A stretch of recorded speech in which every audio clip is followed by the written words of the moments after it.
Shalom and welcome to Hebrew Bytes lesson number 14, Ivrit La'at La'at Shiur 14. We'll begin with the blessing. Blessed are you, O Lord our God, King of the universe, by whose word with all its letters heaven and earth were made. Amen. Baruch atah Adonai Eloheinu melech haolam shebara et hashamayim ve'et haaretz bedvaro im kol haotiot. Amen. Oh, shalom everybody. The parasha this week is Va'era, and appeared. Now, the person who's appearing is God appearing to Moses. And in Hebrew, the word is Va'era. We have our continuing little vavs with the patach, signifying and. It's the connecting letter. And quite a few of the portions have been beginning with and appeared. And he saw it's Va. The Aleph here is carrying the Tsere. So, you know, it's an A sound, Va'eu. The Resh with the Patach gives you the Ra, with the Aleph extending it. So you got Va'era. Va'era and appeared. It's an exciting parasha this week because the stage is set for the confrontation between Moshe and Paro, between Moses and Pharaoh. There'll be a great battle of wills, as we know the story, but the power of God prevails against the gods of Egypt. And of course, chief of the gods in Egypt was Pharaoh himself. He had set himself up saying, I am Pharaoh, the Nile is mine and I created it. It was a form of idol worship because he had set himself up as God in Egypt, which was then, of course, the greatest power of the then known world. But Moses, who was just a simple shepherd at that stage, was very reluctant, and God appears to him in the burning bush and reveals his name, Hashem Yud-He Vav-He, and said, by that name he shall be made known in Egypt. And we read in chapter 6 and verse 3 that God appeared Va'era. Why? To make himself known. This was a form of revelation. He wanted to make himself known by his name Yud-He Vav-He. Now, the root of known is Yada, Yud Dalet Ain. As you'll see if you have printed out your lesson sheets, Yada, Hu Yada. Remember that the root letter is always the masculine past tense. So you can say Hu Yada, he knew. And the infinitive, beginning with the Lamed, L'da'at, L'da'at. And Da'at is a noun also for knowledge, Da'at. And particularly religious knowledge, biblical knowledge. So L'da'at, to know. And we're going to look at the screen now for the conjugation of L'da'at, to know. If you say I know, and this is all present tense, I know, in the masculine is Ani Yodea. So Moses would say, Ani yodea, I know. And if it's ata, you know, ata yodea, he knows, hu yodea. So all masculine present. It can also be used in the form of a question. So if you're saying to somebody, ata yodea, do you know, whatever it is, you would say, ata yodea, and then he can say, ken, ani yodea, or lo, ani lo yodea. Now the feminine, which I would say, and if you, a woman or a girl, you would say as well, ani yoda'at. Ani yoda'at. And if I'm asking you, do you know ata yodea? I mean, ata yoda'at, slicha. If you are a woman, I would say ata yoda'at. And then you can say ken, ani yoda'at, or lo, ani lo yoda'at. No, I don't know. But she knows, he yoda'at. So the feminine, if you see on the paper or on the screen, there's a small noon. And that is just to indicate nekava is feminine in Hebrew. So the small noon shows it's feminine, and the small zayin, which you'll see on the next line, unfortunately I didn't get it in the top line for the masculine, but zachar is masculine. So that's just showing the small nun is feminine and the small zayin is masculine. All right, so we'll just look at the feminine singular present again. The second line, ani yoda'at, at yoda'at, he yoda'at. Right, now if we go to plural, we know. If it's masculine, you say anachnu yodim. We know. Anachnu yodim. Do you know in masculine plural? Atem yodim. Hem yodim. They know. So it's anachnu yodim, atem yodim, hem yodim. Remember that im sound, the yud mem suffix usually shows masculine, a masculine ending. So hem yodim, they know. Right, the feminine plural present, we know, anachnu yodot. There's the ot ending, anachnu yodot. Aten yodot, do you know? If it's all ladies, hen yodot, they know, is feminine plural.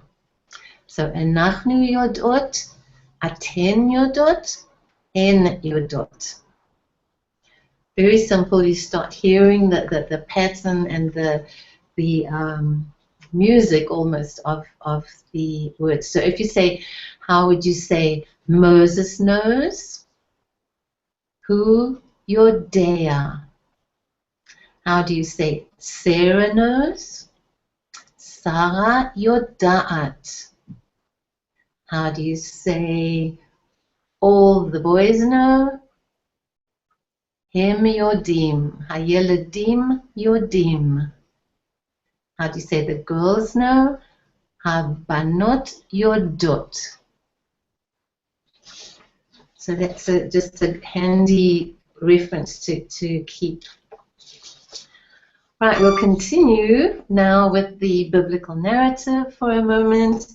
And in the story, Moses' brother, Aaron, Aharon, now joins him. And the two can go together. It's a lovely illustration that it's usually it's not good to tackle something alone. Two heads are better than one, and we know even Yeshua, when he sent the disciples out, they usually went 2 by 2. And here we see a lovely example of that.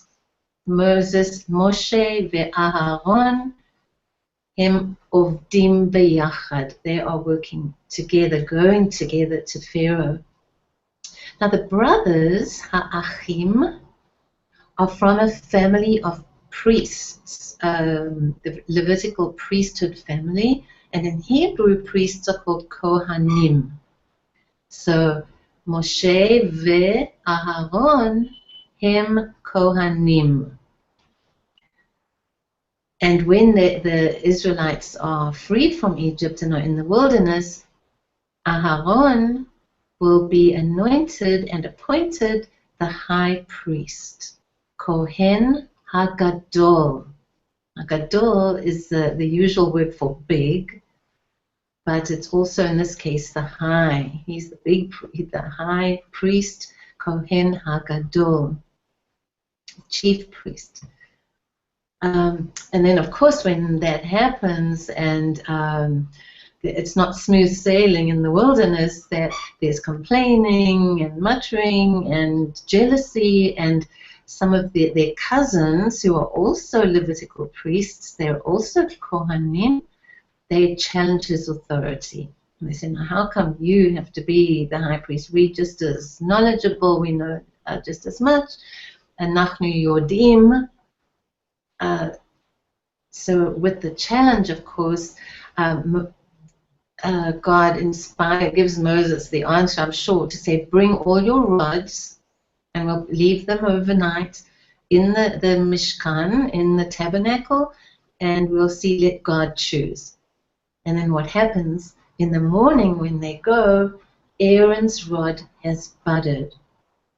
And they see it's the sign of life, and all the others are just lying there, still sticks. But Aaron's rod has shkedim, almonds. Not only almonds, the buds, the blossoms, and even the nuts, the fruit, have all appeared on his rod. And it miraculously bears these almonds. An almond in Hebrew is shaked, and in plural, shkedim. So why almonds? God could have made his rod burst into figs or grapes or dates or whatever, but it's very important and significant that they're almonds. Because in the tabernacle itself, almonds also feature on the menorah. And as the almonds are a sign of authority, remember it was Aaron's rod that was the sign of authority before Pharaoh, that the menorah, which is also a symbol of his word, but it shows the authority of his word, the light of truth, which is symbolized by the menorah. And of course we know in Psalm 119, amongst many others, verse 105 says, thy word is a lamp unto my feet and a light unto my path. So that's just a beautiful picture there with the shkadim, the almonds on the menorah. Now, Moshe ve'Aharon hem achim tovim. What does that mean? Moses and Aaron are good brothers. They stick together. And notice the order in the sentence, that the adjective follows the noun. So you don't say him tovim achim, they're good brothers, as in English, but you say him achim tovim. The noun gets precedence, and then the adjective. Him ovadim shel Hashem, they are servants of Hashem, of the Lord. Now, I just want to point out a little dikduk here, a little grammatical point, that often in Hebrew you'll come across, instead of saying the whole sentence, him ovadim shel Hashem, they are servants of, shel is of Hashem. You can say him ovdei Hashem.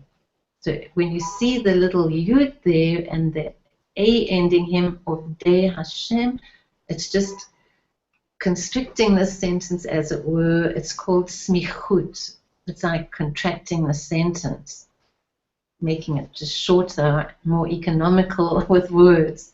So Hem Ovdei Hashem. Now, where did we see other examples? I'm sure you'll have come across children of Israel, because here the whole story is about the children of Israel and the Exodus. And normally you'd say Banim Shel Israel. So the 12 brothers were Banim Shel Israel, children of Israel or Jacob. But you'll hear the smichut, the contraction, B'nai Israel. B'nai Israel means children of Israel. And fruit of the vine, those of you who say the blessings on Shabbat, you say, Baruch atah Adonai, Eloheinu melech haolam, borei pri hagafen. Now you don't say borei perot shel hagafen, which would be fruit of the vine. You just contract it. There's a smichut. You say pri hagafen.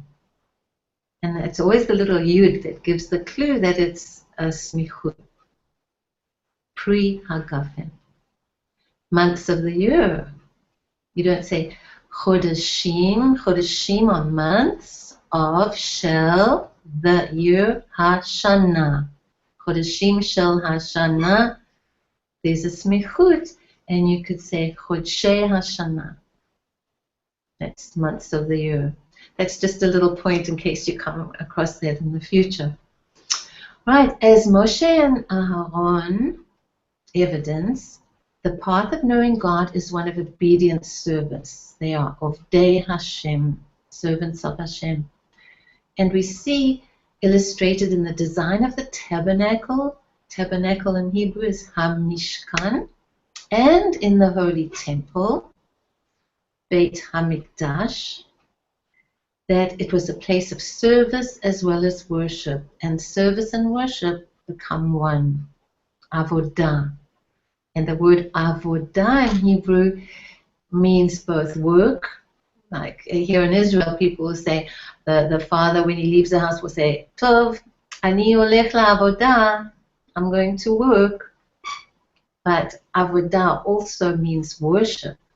So work and worship are seen as one. The priests, of course, Kohanim, would enter the holy place to perform the daily services. And only there, if you're serving and creating the holy place around you, only there will you find the entrance to the Holy of Holies, Kadosh HaKadoshim, where one could enter the fullness and intimacy of God's presence. So that's a lovely picture. May we be Ovdei Hashem and both serve Him and worship Him. Right, let's finish with the Milim Chadashot, the vocabulary for this week. We're going to be looking at opposites. Opposites, and here we see old and new. Yashan ve-chadash. Light and heavy. Kal ve-kaved. Big and small. We came across the Kohen HaGadol. Gadol is big, Katan is small. Strong and weak, Chazak ve-chalash. Good, Tov, bad, Ra. Cold, Kar. Hot, Cham. Easy, Kal. Difficult, Kasher. Dry, Yavesh. Wet, Ratuv. Expensive, Yakar. Cheap, Zol. Happy, Sameach. Sad, Atzuv. Now notice all these words are masculine singular. So if you say it's an old book, זה ספר ישן, or זה ספר חדש, a new book. If you have a feminine noun, it would be ישנה or חדשה, just adding the feminine R sound at the end. ישנה, חדשה. קל, קלה, כבדה. גדולה, קטנה. חזקה, חלשה. טובה, רעה. קראה, חמאה. קלעה, קשה. יבשה או רטובה. יקרה או זולה. שמחה, עצובה. And then the same applies in the plural. So if you have masculine plural, it would be ישנים, קלים, גדולים, חזקים, טובים, קרים, קלים, יבשים, יקרים, או שמחים. And let's do the opposites in the feminine. So feminine would be like מילים חדשות. So you have חדשות, כבדות, קטנות, חלשות, רעות, חמות, קשות, רטובות, זולות, עצובות. So you just apply the correct endings depending on whatever the noun is. The same form, the adjective matches the same form as the noun. Okay, now let's try. If we say Moshe was a strong man. Moshe hu ish chazak. And Sarah was a strong woman, or is a strong woman. Sarah isha chazaka. But Naomi was a weak woman. You can say Naomi isha chalasha. And if, let's think of something else. The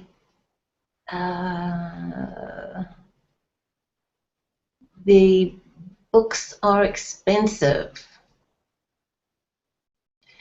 הספרים יקרים. And let's think of another one. The people are happy. האנשים שמחים. But the little girl is sad. הילדה קטנה, or הילדה הקטנה, if it's specifically a girl, הילדה הקטנה היא עצובה. הילדה הקטנה היא עצובה.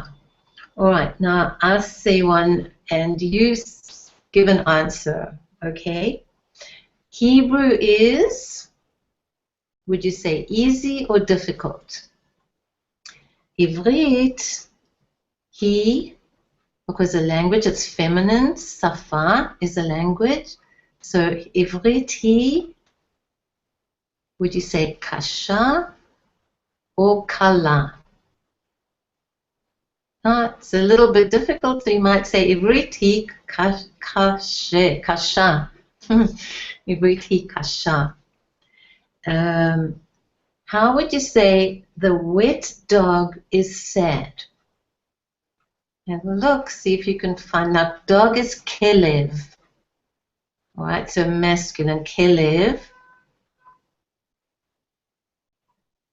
Kelev, wet. Ratuv. הכלב הרטוב הוא עצוב, sad. הכלב הרטוב הוא עצוב. Now you see, you're making sentences already. כל הכבוד. Let's do one last one. So we finished the lesson, so we are happy. גמרנו את השיעור אז. So we are happy. And we'll do it in the masculine in case there's a guy watching.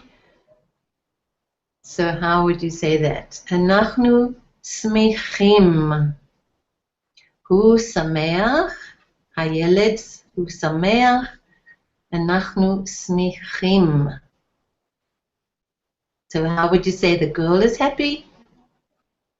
הילדה שמחה. טוב. Alright, תודה רבה and שלום for now. להתראות is see you next time. Shalom from Yerushalayim.